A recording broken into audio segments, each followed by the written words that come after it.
नमस्कार, बहुत स्वागत है आप सभी का। मैं हूं अंजलि सिंह। आप देख रहे हैं हमारा खास कार्यक्रम तब क्या होगा। क्या किसी बुजुर्ग की सेवा करने वाला उसकी संपत्ति का हकदार बन जाता है या फिर कानून सिर्फ रिश्तों को मानता है?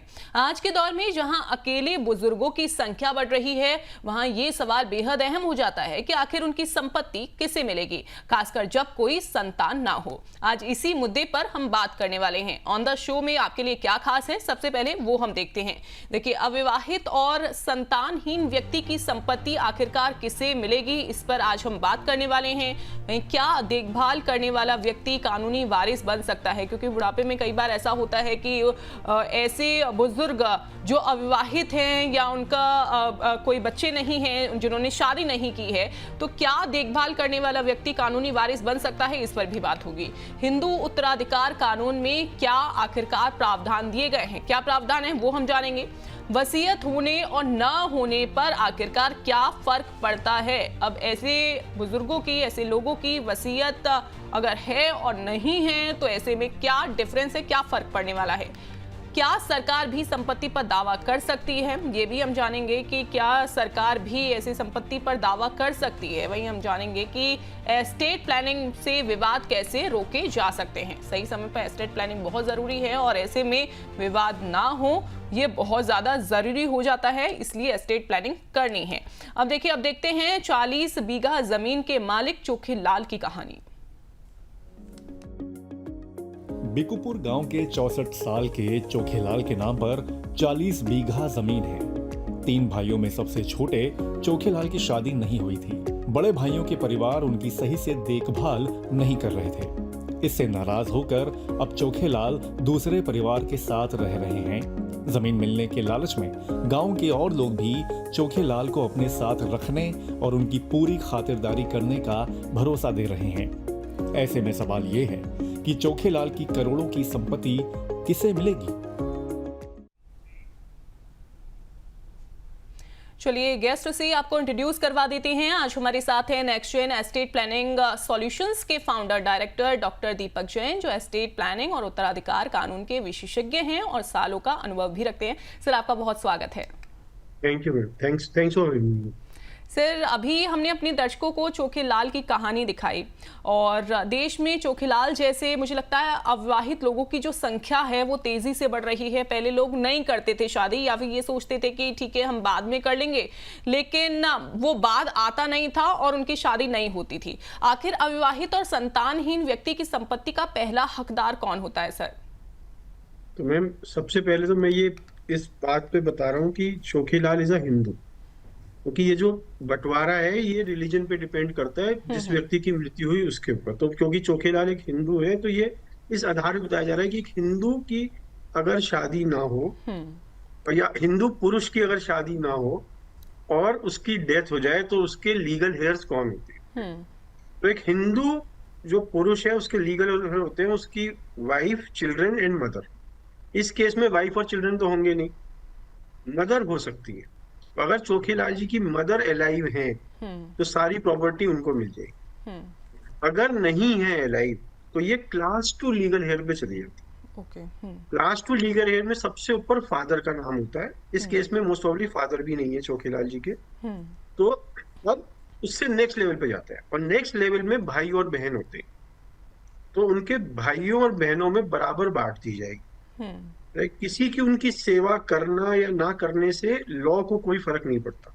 हाँ, अगर चोखेलाल जी के पास ये राइट पक्का है कि वो जीते जी एक वसीयत बनाकर किसी के नाम भी ये संपत्ति कर दे, ऐसे सिचुएशन में किसी भी और किसी का राइट नहीं रह जाता। फिर अब लीगल हेयर्स नहीं रहते। अब तो जिसका नाम विल में लिखा है, वसीयत में लिखा है, उसको संपत्ति मिल जाएगी। बिल्कुल बिल्कुल। सर, हिंदू उत्तराधिकार कानून इस तरह की संपत्ति के बारे में क्या कहता है? वो भी क्या यही बताता है कि अगर मदर जिंदा हैं तो उनको चली जाएगी संपत्ति? तो सबसे पहले मदर, राइट? मदर नहीं हो तो क्लास 2 लीगल हेयर में फादर, फादर नहीं हो तो भाई और बहन, अगर वो नहीं हो तो भाई और बहन के बच्चे। इन सब में बराबर बढ़ती है, राइट? तो यही हिंदू उत्तराधिकार कानून, हिंदू सेक्शन एक्ट 1956 है। बिल्कुल सर, एक और सवाल कि मान लीजिए कि कोई सिंगल चाइल्ड है और उन्होंने ये डिसाइड कर लिया कि वो शादी बाद में करेंगे और फिर वो बाद नहीं आया, उन्होंने शादी नहीं की, एक उम्र आई जिसमें बाद में उनके जो मदर फादर हैं उनकी भी डेथ हो जाती है, फिर सर ऐसी सिचुएशन में क्या होगा? जैसे मैंने आपको बताया, तो इसका मतलब ये एक अनमैरिड हिंदू मेल है, राइट। अब इसमें कई सिचुएशन हो सकती है। जैसे आप कह रहे हो कि मदर फादर है नहीं, तो मदर फादर नहीं है तो फिर ब्रदर सिस्टर्स, ब्रदर सिस्टर्स नहीं है तो ब्रदर सिस्टर के बच्चे, एंड सो ऑन। उसके बाद चाचा चाची, ताऊ ताई, वो सब, राइट, फादर के ब्रदर सिस्टर्स, ओके ओके। इस तरीके से वो जाता चला जाएगा। तो क्या सर भाई बहन और उनके बच्चों को भी प्राथमिकता सेम उसी वे में प्राथमिकता मिलती है क्या? या फिर जैसे कि आपने बताया कि अगर मान लीजिए कि अगर वो सिंगल चाइल्ड हैं, उनके अपने जो ब्लड रिलेशन में उनके अपने कोई भाई बहन नहीं हैं, या जो फादर की साइड से उनके जो चाचा ताऊ होंगे, क्या उनको सेम प्राथमिकता फिर ऐसे में दी जाएगी? तो नहीं, अगर उनके अपने भाई बहन या भाई बहन के बच्चे नहीं हैं तो उनके फादर के भाई बहन को प्राथमिकता दी जाएगी, राइट। तो हम क्या कहते हैं कि हिंदू मेल के जो लीगल हेयर्स हैं, एक तो होते हैं क्लास 1 लीगल हेयर्स, जिसमें mother, spouse, children and wife of dead children, ये क्लास 1 लीगल हेयर है। बिल्कुल। अगर क्लास 1 में एक भी जिंदा नहीं है तो क्लास 2 लीगल हेयर्स है। इसमें फादर आ जाते हैं, ब्रदर सिस्टर आ जाते हैं, ब्रदर सिस्टर के बच्चे आ जाते हैं, अंकल, आंटी, राइट, चाचा चाची, बुआ, ताऊ, ये लोग आ जाते हैं, राइट। फिर उसके बाद आते हैं एग्नेट्स। एग्नेट्स मतलब जो ऐसे रिश्तेदार जो मेल साइड से आ रहे हैं, जो आपके फादर की साइड के रिश्तेदार हैं, ओके। फादर के ब्रदर सिस्टर, ग्रैंडफादर के ब्रदर सिस्टर, फादर के ब्रदर सिस्टर के बच्चे, ग्रैंडफादर के ब्रदर सिस्टर के बच्चे, ये सब क्या है? एग्नेट्स। इस तरफ भी कोई जिंदा ना हो तो कॉग्नेट्स, वो आपकी मदर की साइड के रिलेटिव्स हैं ज्यादातर। कुछ फादर की साइड के रिलेटिव भी कॉग्नेट्स होते हैं, पर वो थोड़ा मुश्किल है समझने के लिए, पर उस तरफ जाएगी प्रॉपर्टी। तो ये 4 पीढ़ी ऊपर जा सकती है, 4 पीढ़ी नीचे जा सकती है, ओके, राइट। तो 4 generation up, 4 generation down, right. तो इस तरीके से इसका डिस्ट्रीब्यूशन होता है। तो ऐसा नहीं हो सकता कि कोई भी जिंदा ना हो, पर अगर बाई चांस ऐसा हो गया कि इनमें से कोई भी अलाइव नहीं है, तो सारी प्रॉपर्टी फिर स्टेट की हो जाती है, सरकार को चली जाती है। बिल्कुल। सर, ये तो बताया आपने कि मान लीजिए जैसे चोखेलाल थे वो हिंदू थे, मान लीजिए ऐसी अगर किसी हम दूसरी कम्युनिटी की अगर हम बात करें तो उसके बारे में मैं चाहूंगी थोड़ा सा आप बताइएगा। अगर समझिए ये मुस्लिम होते, राइट, तो मुस्लिम्स के लीगल हेयर्स में 1/6 प्रॉपर्टी पेरेंट्स को जाती है, ईच पेरेंट को। तो मदर को 1/6, फादर को 1/6, राइट। और उसके बाद जो बच गया वो ब्रदर और सिस्टर जो है वो सन्स और डॉटर्स की जगह ले लेंगे। तो हर एक ब्रदर को डबल, सिस्टर को आधा ऑफ द ब्रदर, वो डिवाइड हो जाएगी, राइट। क्रिश्चियंस के केस में फादर, अगर वाइफ और बच्चे नहीं है तो आधी प्रॉपर्टी फादर को और आधी प्रॉपर्टी जो है वो मदर, ब्रदर और सिस्टर में डिवाइड हो जाती है। तो ये बिल्कुल अलग अलग चलेगा, अलग अलग रिलीजन्स के हिसाब से। बिल्कुल। तो ये रिलीजन के अकॉर्डिंग जो है वो डिपेंड करता है और उसी के हिसाब से इसे बाद में देखा भी जाता है। सर, क्या देखभाल करने वाला व्यक्ति भी कानूनी दावा कर सकता है?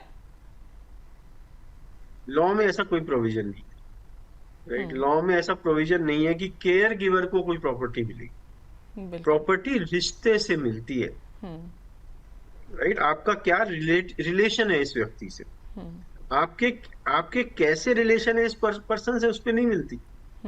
आप उसके ध्यान रख रहे हो, वो कर रहे हो, हाँ, अगर आप उसका ध्यान रख रहे हो और उसने आपके फेवर में विल बना दी तो मिल जाएगी। और बिना विल बनाए अगर चला गया तो कानून तो ये देखेगा क्या ये एलिजिबल है, उस लिस्ट में आ रहा है या नहीं। लिस्ट में आ रहे हो तो मिलेगी, नहीं आ रहे हो तो नहीं मिलेगी। पहले सर अक्सर लोग ऐसे किया करते थे कि बुजुर्गों का ध्यान रखते थे इस बिहाफ पर कि ठीक है इनकी जो संपत्ति है वो शायद उसमें हमारा थोड़ा सा अधिकार हो जाएगा। मुझे लगता है कि ये जो सवाल है उसका जवाब ऐसे तमाम लोगों को मिल गया होगा जो ये सोचकर ध्यान रखते थे कि हमारा जो है हम उनका ध्यान रख रहे हैं, शायद हमें भी थोड़ा सा हिस्सा उसमें मिल जाएगा। तो शायद ऐसा कोई उसमें अपने आप नहीं मिलेगा, पर अगर आप अगर उनका देते हैं ध्यान तो रख रहे हैं, हाँ, तो विल बनाना पड़ेगा, बिना विल के नहीं मिलेगी। बिल्कुल। सर चोखेलाल जैसे तमाम ऐसे लोग जिन्होंने वसीयत नहीं बनाई, तो उनके बाद संपत्ति पर कौन कौन दावा फिर कर सकता है? ये डिपेंड करता है कि उनके बाद कौन कौन एलाइव। हम्म अगर मदर एलाइव है तो मदर को मिल जाएगा, मदर एलाइव नहीं है तो फादर को मिल जाएगा, मदर फादर दोनों एलाइव नहीं है भाई बहन को मिल जाएगा, वो भी भाई बहन भी कोई भी एलाइव नहीं है तो भाई बहन के बच्चों को मिल जाएगा, फिर चाचा चाची ताऊ ताऊ और बुआओं को मिल जाएगा। तो ये डिपेंड करता है कि कौन एलाइव है कौन एलाइव नहीं है। कितना जरूरी है सर विल बनाना? विल बनाना बहुत जरूरी है, क्योंकि विल आपकी संपत्ति को आपकी इच्छा के अनुसार बांटने की पावर देता है। क्योंकि लॉ में हो सकता है कि आपकी बुआ आपका ध्यान रख रही हो और सारी संपत्ति भाई के बेटे को मिल जाए, राइट? तो वो आप नहीं चाहोगे ना, आप तो चाहोगे कि जिसने आपके साथ अच्छा किया, जो आपके साथ खड़ा रहा, जिसने आपकी सेवा करी, जिसने आपका ध्यान रखा, उसको आप कुछ दे के जाओ। तो अगर आप विल नहीं बनाओगे तो कानून के हिसाब से बटेगा और वो शायद आपको अच्छा ना लगे। बिल्कुल। तो अगर आप चाहते हो कि मेरी इच्छा से बटे, जिसको मैं देना चाहूं उसी को मिले, उसी समय मिले, उसी तरह मिले और उतना ही मिले, तो आपको विल बनाना कंपलसरी है। तो आप वसीयत बनाएं, प्रॉपरली बनाएं और ये सुनिश्चित करें कि आपके बाद आपकी जो संपत्ति उसी को मिले जिसको आप देना चाहते हैं। बिल्कुल। सर मैं चाहूंगी एक छोटा सा भी सवाल ये भी जरा बता दीजिए, क्योंकि आपने बताया विल बनाना बहुत ज्यादा जरूरी है, उस विल को कितने कितने टाइम पीरियड पे रिव्यू कर ले सर?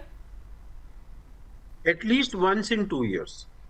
तो 2 साल में एक बार विल को रिव्यू करना जरूरी है और उसमें चेक करें, क्या चीज चेक करें? सबसे पहले चेक करें क्या एग्जीक्यूटर विटनेस दोनों लोग एलाइव हैं और सक्षम है इस काम को करने के। क्या मेरी संपत्ति में कोई चेंज आया है जिसको इंक्लूड करना जरूरी है? क्या मेरे रिश्तों में कोई चेंज आया है जिसकी वजह से मुझे इस विल को चेंज करना पड़े? और तीसरा, क्या कुछ कानून में कोई चेंज आया है जिसकी वजह से मुझे इसको रिव्यू करना पड़े? तो इन सब चीजों को चेक करिए और जब आप इसको चेक कर लेंगे तो आपको पता चल जाएगा कि हाँ, ये विल क्या ठीक है या इसमें कुछ बदलाव की जरूरत है। अगर बदलाव की जरूरत है तो आप कोडेसिल बना सकते हैं। तो पूरी विल बनानी जरूरी नहीं है, आप विल का एक पार्ट चेंज कर सकते हैं। इस डॉक्यूमेंट को बना के इसे कहते हैं कोडेसिल, जो पूरी विल को रिप्लेस नहीं करता पर उसके एक पार्ट को चेंज कर देता है। बिल्कुल। तो विल बनाना देखिए बहुत ज़्यादा ज़रूरी है। आपने अभी तक विल नहीं बनाई है, कोशिश करिए कि आप अभी इसे बनवा लीजिए, क्योंकि एस्टेट प्लानिंग करना बहुत ज़्यादा ज़रूरी है। और विल को अगर आपको रिव्यू करना है तो देखिए 1 to 2 year, every 1 to 2 year आप इसे ज़रूर रिव्यू करिए और जो सारे पॉइंट्स बताए हैं इनको ज़रूर आप ध्यान में रखिए। कुछ दर्शकों के सवाल हमारे अमर उजाला द बोनस के अलग अलग प्लेटफॉर्म्स पर आ गए हैं, जल्दी से उन सवालों को हम शामिल कर लेते हैं अपने इस प्रोग्राम में, फिर चर्चा सर से आगे बढ़ाएंगे। सर कुछ सवाल आए हैं, बागपत से सवाल आया है उमेश मवार का। ये पूछ रहे हैं कि मेरे ताऊ अविवाहित हैं, क्या उनकी संपत्ति मुझे मिल सकती है? तो इसका जवाब सीधा नहीं हो सकता, मिल सकती है पर उसके लिए कुछ कंडीशंस होनी चाहिए। पहला, आपकी ताऊ की मदर अलाइव नहीं होनी चाहिए। अगर अलाइव नहीं है, उनके कोई भाई बहन भी अलाइव नहीं होने चाहिए। इसके बाद आपका अधिकार बनता है, राइट? तो अगर वो पहली 2 सीढ़ी में कोई है, ताऊ की मदर, ताऊ के फादर या उनके भाई बहन, अगर ये लोग अलाइव नहीं है तो आपका अधिकार बन सकता है संपत्ति पे। पर हाँ, अगर आप चाहते हैं कि आपको मिले तो ताऊ को आपके फेवर में वसीयत कभी भी बनाकर इन लोगों को डिनाई करके आपको दे सकते हैं। बिल्कुल बिल्कुल। तो आगे बढ़ते हैं, एक और सवाल मेरठ से। और ये जो सवाल सर अभी जो हम डिस्कस कर रहे थे ना कि अक्सर लोग ऐसा करते हैं कि बुजुर्गों की हेल्प करना शुरू कर देते हैं, उनकी देखभाल करना शुरू कर देते हैं इस उम्मीद से कि शायद संपत्ति में हमें भी थोड़ा सा हिस्सा मिल जाएगा। उसी से जुड़ा हुआ एक कॉलर ने हमारे पास सवाल भेजा है, मेरठ से ये सवाल दर्शक का आया है, महावीर सिंह है सर ये। इन्होंने पूछा है, मैं एक बुजुर्ग की देखभाल कर रहा हूँ, क्या मुझे कोई हक मिलेगा? खाली देखभाल के आधार पर इनहेरिटेंस का राइट नहीं बनता। लेकिन अगर वो बुजुर्ग आपके पक्ष में एक वैध वसीयत बना दे या संपत्ति को लाइफ टाइम में गिफ्ट कर दे तो आप अपना हक पा सकते हैं, आपको प्रॉपर्टी मिल सकती है। तो देखभाल कारण नहीं हो सकता, वो तो उनको अलग से देना पड़ेगा। बिल्कुल। सर, क्या ऐसा है कि क्योंकि ये कई बार लोग ऐसा बोलते भी थे कि या फिर ऐसा है कि अगर ठीक है कुछ ऐसे बुजुर्ग जो नहीं चल फिर सकते हैं या फिर फुली बेड रेस्ट पर हैं और उनका कोई देखभाल कर रहा है और ज़बरदस्ती अंगूठा लगवा लिया या ज़बरदस्ती साइन करवा लिए, तो क्या सर ऐसा पॉसिबल है? तब भी क्या प्रॉपर्टी में हक मिल जाएगा? मैम, जबरदस्ती करा कर अगर किसी ने प्रूव कर दिया कि ये जबरदस्ती कराया है तो प्रॉपर्टी तो साथ जाएगी जाएगी, आपके ऊपर क्रिमिनल केस भी हो जाएगा। बिल्कुल। राइट, तो ये एक इलीगल प्रैक्टिस है। अब इसमें ये कहना बहुत मुश्किल है कि मिलेगा या नहीं मिलेगा, तो इस बात पे डिपेंड करता है कि बाकी लोग क्या प्रूव कर पाते हैं। राइट, पर अगर आप चाहते हैं कि भाई आप उनकी देखभाल कर रहे हैं और आपको कुछ मिले, तो एक प्रॉपर तरीके से उनके लाइफ टाइम पे विल बनाइए, उनसे ओपनली बात करिए। बिल्कुल राइट, बिल्कुल, आप उन्हें कन्विंस भी कर सकते हैं, लेकिन कोई दूसरा तरीका इस तरीके से आप ना उठाएं। देखिए, अगर आप सर से जुड़ सकते हैं, सर से जुड़ना चाहते हैं, उनसे सवाल पूछना चाहते हैं, देखिए बहुत ही आसान सा तरीका है। आप डायरेक्ट यूट्यूब के जरिए हमने नंबर वहां पर प्रोवाइड किया हुआ है, वो उस नंबर पर आप जाएंगे तो आपको दीपक सर का नंबर भी मिल जाएगा और उसके बाद फिर आप उनसे डायरेक्ट कॉन्टैक्ट कर सकते हैं। और इसके अलावा मैं बता दूं, बहुत ही आसान सा तरीका है। एक दो दर्शकों की और हम सवाल लेंगे, पहले हम जान लेते हैं प्रोसेस कि आप अपना सवाल कैसे भेज सकते हैं। देखिए, एस्टेट प्लानिंग हमारे शो का नाम है, तब क्या होगा, और आपको लिखना है एस्टेट और उसके बाद अपना सवाल जो है व्हाट्सएप पर भेज देना है। 9354027995 पर अपना सवाल लिखकर हमें व्हाट्सएप कर दीजिए। आपके सवाल को हम अपने इस प्रोग्राम में शामिल जरूर करेंगे। और इसके अलावा देखिए, अभी जो मैं आपको बता रही थी कि यूट्यूब के जरिए, फेसबुक के जरिए, एक्स हैंडल के जरिए आप जुड़ सकते हैं, हमें सवाल भेज सकते हैं। और सर का नंबर भी हमने अपने इस प्रोग्राम के इस वीडियो में जब आप जाएंगे ना, तो वहां पर डिस्क्रिप्शन में आपको डॉक्टर दीपक जैन का नंबर हमने दिया हुआ है, आप डायरेक्ट उनसे कांटेक्ट भी कर सकते हैं। कोई भी आपके मन में एस्टेट प्लानिंग से जुड़ा हुआ सवाल है, कोई सलाह है, तो आप जरूर लीजिए। चलिए, एक और दर्शक का सवाल हम लेते हैं। आगरा से ये सवाल है अजय चाहर का। इन्होंने पूछा है, मेरे चाचा की शादी नहीं हुई है, बिना वसीयत के संपत्ति आखिरकार कैसे बंटती है? तो अगर वसीयत नहीं हुई है और एक व्यक्ति अविवाहित है और हम मान के चल रहे हैं ये हिंदू, इनके चाचा हिंदू हैं और ये हिंदू हैं, तो जैसे मैंने आप बताया, हिंदू कानून के अनुसार क्रम से बटेगी। पहले क्लास 1 लीगल हेयर, जिसमें बेसिकली इस केस में मदर आती है। राइट, अगर मदर नहीं हुई तो क्लास 2 लीगल हेयर, जिसमें सबसे ऊपर फादर आते हैं। फादर भी नहीं है तो भाई बहन आते हैं, फिर उनके बच्चे आते हैं, उसके आगे अन्य रिश्तेदार आते हैं। उस तरीके से बटेगी। बिल्कुल, तो उम्मीद करते हैं आपको अपने सवालों का जवाब मिल गया होगा। सर, संतानहीन व्यक्ति के लिए वसीयत बनाना कितना जरूरी हो जाता है, और अगर इसके बिना, यानी कि अगर किसी ने वसीयत नहीं बनाई तो इस तरह की समस्याओं, किस तरह की समस्याओं का सामना उन्हें करना पड़ता है, कौन कौन सी सिचुएशंस उनके सामने खड़ी हो सकती हैं? संतानहीन व्यक्ति के लिए बहुत जरूरी है कि वो वसीयत बनाए, क्योंकि अगर वो वसीयत नहीं बनाते तो जैसे हमने इस शो में कई बार आपको बताया कि किस किस को मिलती है। बिल्कुल। अब वो जिन लोगों को मिल रही है, शायद आप नहीं चाहते कि उनको मिले या उतनी मिले। पहली चीज। दूसरी बात क्या है, आपके लिए बहुत जरूरी है कि आप अपने लाइफ टाइम में अपनी सुरक्षा सुनिश्चित करें, और सुरक्षा सुनिश्चित करने के लिए आपको किसी की मदद की जरूरत पड़ती है, आपको केयर गिवर की जरूरत पड़ती है। और अगर आप केयर गिवर अपने लिए एक फैमिली मेंबर को चाहते हैं कि वो आपकी देखभाल करे, तो आपको उसको रिवॉर्ड देना भी बहुत जरूरी है। तो इस वजह से आपके लिए जरूरी है कि आप प्रॉपर वसीयत बनाएं उस व्यक्ति के लिए जो आपकी देखभाल कर रहा है। ये वसीयत जो है ये हमेशा चेंजेबल है। आप ये मत सोचिए कि मैंने एक बार बना दी और कल को इसने मेरी देखभाल नहीं करी तो मैं कुछ नहीं कर सकता। आप हमेशा इसको बदल सकते हैं। बिल्कुल। राइट, तो आप इसको बार बार बदल सकते हैं।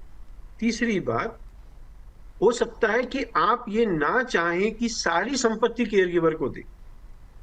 तो सपोज मेरे 3 भाई हैं और एक भाई मेरी देखभाल भी कर रहा है या एक भाई के बच्चे मेरी देखभाल भी कर रहे हैं, तो हो सकता है मैं अपनी सारी संपत्ति को 4 इक्वल पार्ट्स में डिवाइड कर दूं, और जो भाई मेरी मदद कर रहा है, जो मेरी देखभाल कर रहा है, उसको 2 हिस्से दे दूं, बाकी भाइयों को 1-1 हिस्सा दे दूं।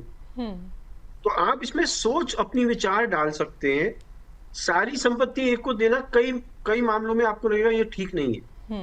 राइट, आप एक ट्रस्ट बनाकर ये फैमिली एसेट्स क्रिएट कर सकते हो। तो मैं एक अविवाहित पुरुष हूं, मेरे पे बहुत सारी संपत्ति है, राइट। अब मैं चाहता हूँ मेरी ये जो संपत्ति है मेरे बाद मेरे परिवार के काम है, और मेरा इमीडिएट अपना परिवार तो है नहीं कोई।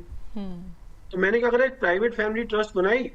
उस ट्रस्ट में अपनी डेथ के बाद या लाइफ टाइम के दौरान अपनी सारी संपत्ति ट्रांसफर कर दो। अब मैंने कहा कि मेरे बाद मेरे भाई जो है ना वो इस ट्रस्ट के ट्रस्टी होंगे और पूरी फैमिली इसकी बेनिफिशियरी हो जाएगी, जिसको मैंने डिफाइन किया। जैसे मैंने कहा मेरे भाई बहन, उनके बच्चे, ये इसको मैं फैमिली मानता हूँ, ये इसके ओनर बन गए।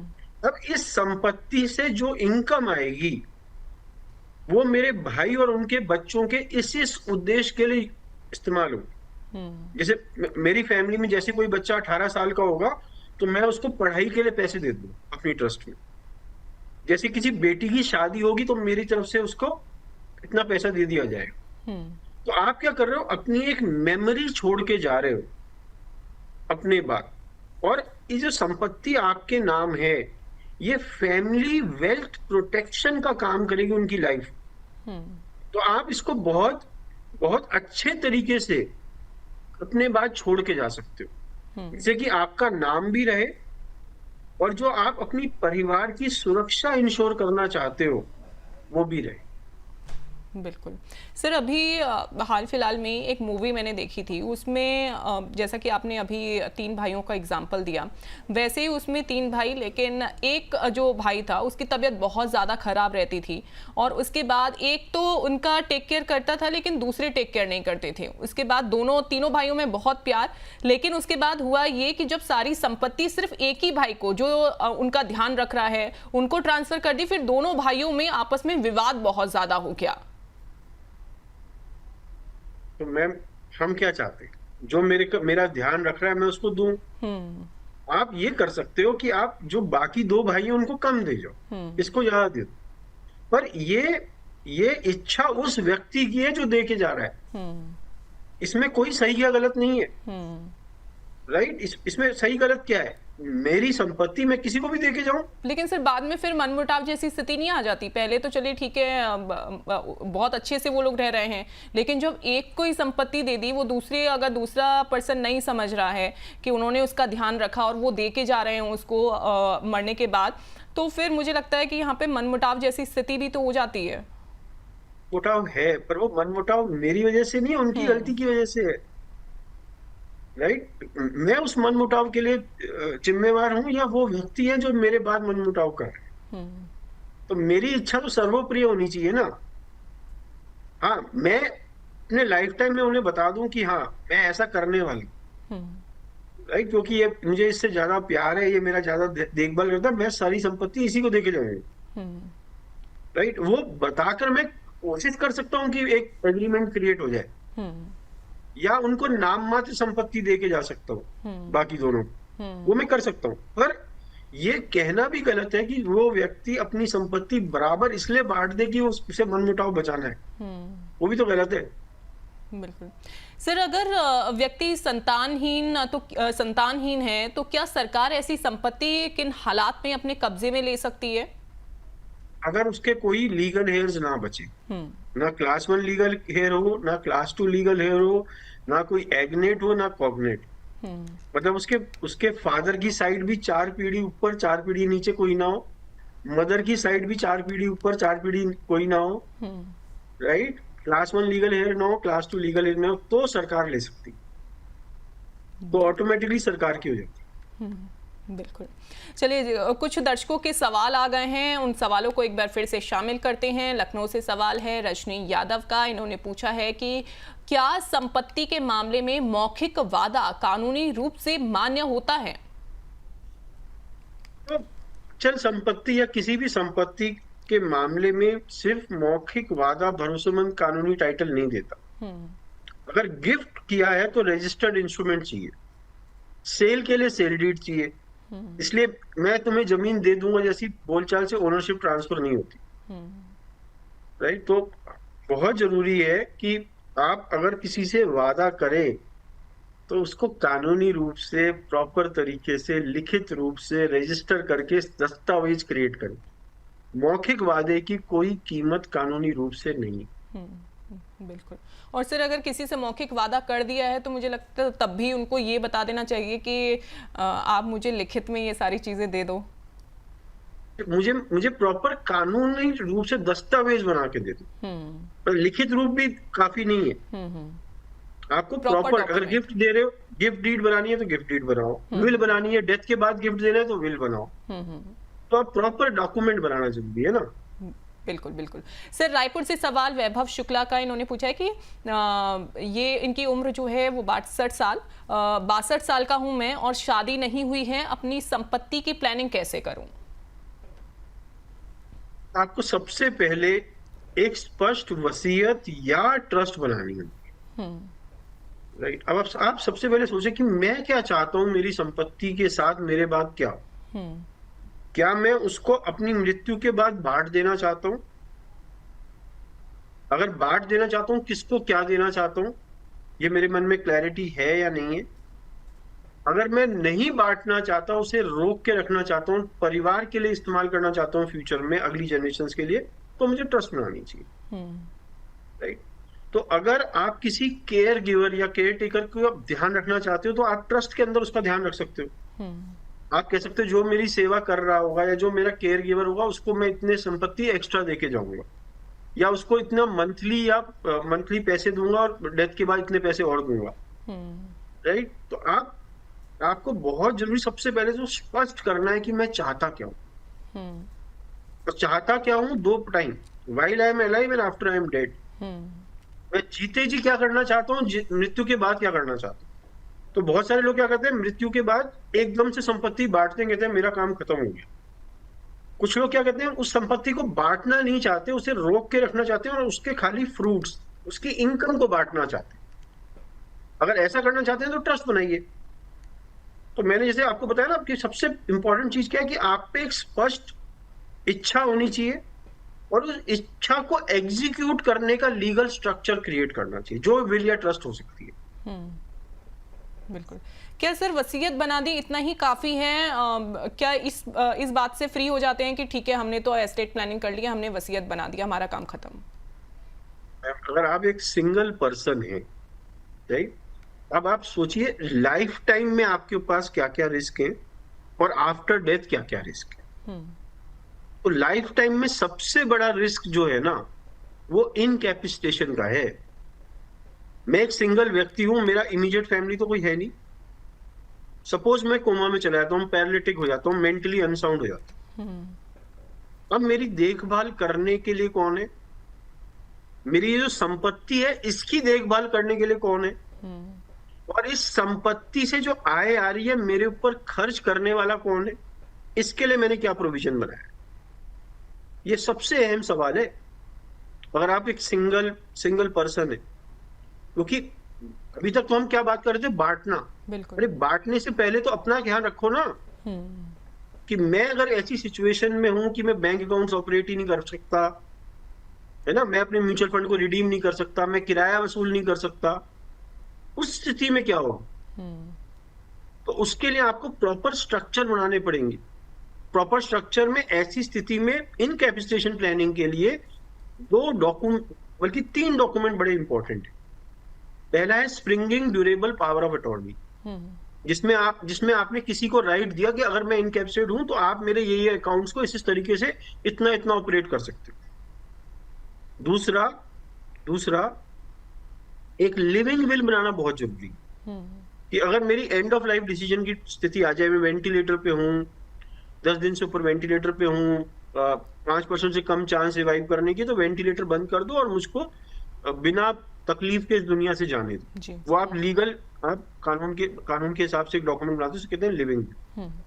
तीसरा, आप एक प्राइवेट फैमिली ट्रस्ट बना सकते हो, जिसमें आपने अपनी सारी संपत्ति ट्रांसफर कर दी या कुछ इंपॉर्टेंट संपत्ति ट्रांसफर कर दी, जिसमें प्रोविजन है अगर मैं इनकैपिसिटेटेड हुआ, डिसेबल्ड हुआ, तो ये व्यक्ति मेरे बिहाफ पे इस ट्रस्ट को ऑपरेट कर मेरे देखभाल के पैसे निकाल सकता है, मेरे पे खर्च कर सकता है।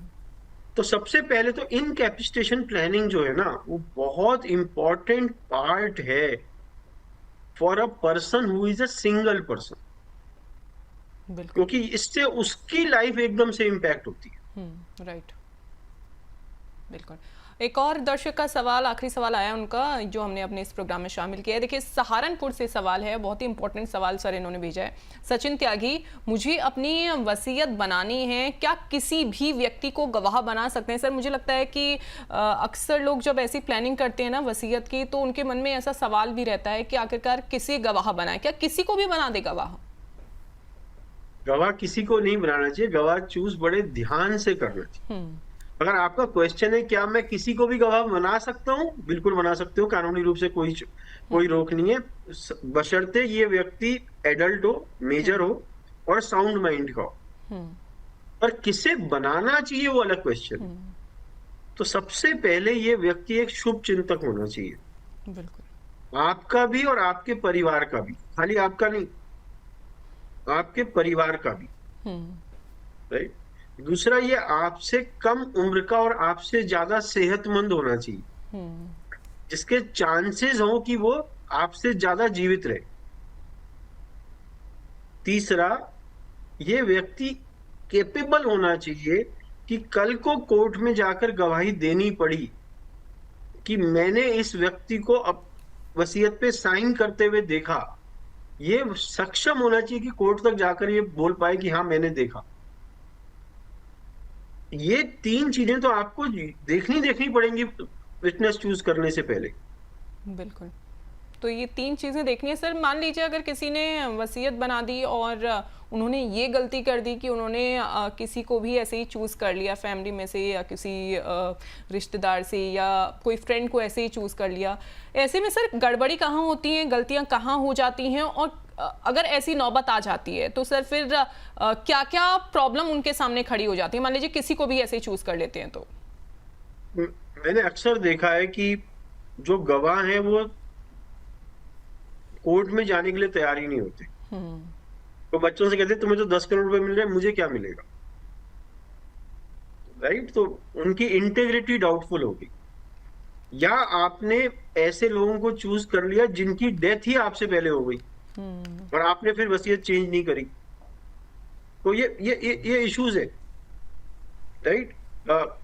जिसको आपने विटनेस बनाया उसके रिलेशन आपके एक बच्चे के साथ बहुत अच्छे हैं और वो उस बच्चे को उस विल में ज्यादा कुछ नहीं मिल रहा, तो उनके लिए तो विल को चैलेंज करना ज्यादा फायदेमंद है।